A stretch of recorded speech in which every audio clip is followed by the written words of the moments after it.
Annyeonghaseyo. Happy New Year for all of you. This is our celebration for New Year's Eve. Ilan man sa mga plano namin ay hindi natuloy, at least we still enjoyed our New Year's Eve. Yo guys!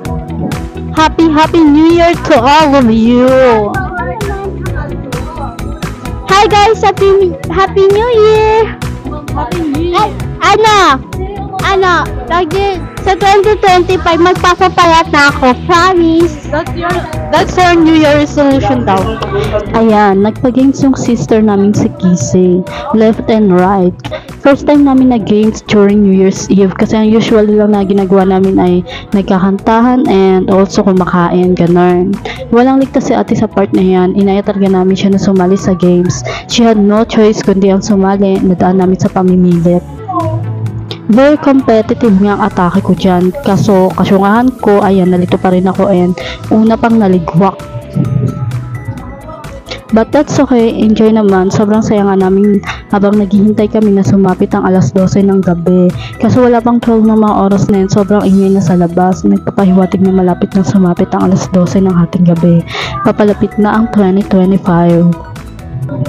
Oh, sana naman ngayong 2025 may magawa na talaga ako. I wish I reach my goals and maging mas maayos na talaga ang lahat. Maging mas magaan na ang lahat, and sana itong 2025 ay magnining na ang ating mga pangarap patungo sa tagumpay na hinahangad nating lahat. This 2025, I promise to myself na mas pag-iigihan ko na talaga matupad ang mga goals ko. Susumikapan ko matupad ang mga iyon, hindi man lahat, well, at least yung ibang goals ko na mahalaga. And of course, sisikapin ko mas mapalapit kay God, and I just trust His all plan for me and my family. Sabi nga, nasa Diyos ang awa, nasa tao ang gawa. It means maybe kung makikita ni Lord na nagsusumikap ako para sa mga dreams ko, ay ipagkaloob din niya yun sa akin in His perfect time. Tuloy-tuloy nga ang mga games. After the left and right game, we also played the cow challenge. Nung unay nanalo ako, kaso nung pangalawa ay natalo na, but it's okay, hindi man libo ang prize. Kung 1,000 siguro ay baka ipinaglaban ko pang kadayaan ko, charing. After the cow challenge, we next played the hep hep hooray. Sa part na yan, umira na naman ang kasyungahan ko.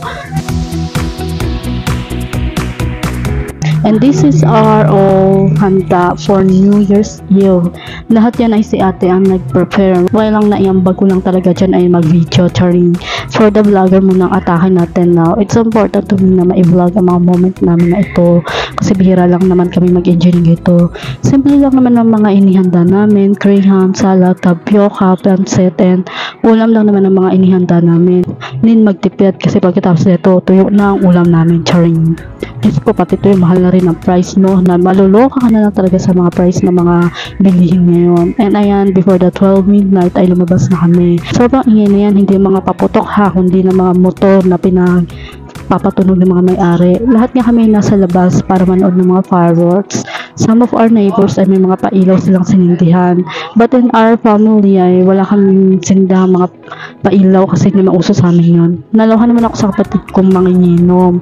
Charing. Pinilit akong uminom ng Red Horse kaso amoy pa lang hindi ko na gusto. What more para kayang tikman. Tinikman ko naman pero niluwa ko rin agad. Amoy pangalan ng alak, nasusukan na ako. Ewan ko ba? Isang talaga akong simpleng taong nabubuhay at humihinga sa mundo. Hindi mahilig pumarty, hindi mahilig uminom ng alak, pero lamonera, charing. We talk pictures together first. Siyempre, hindi mawala mga pagsiselfie. Buti nga at nakasama lahat sa family namin. Lahat kami ay nag-picture na magkakasama. Happy na ako doon, may picture kami ng family namin together. You know, once in a blue moon ako, magkaroon kami ng family picture.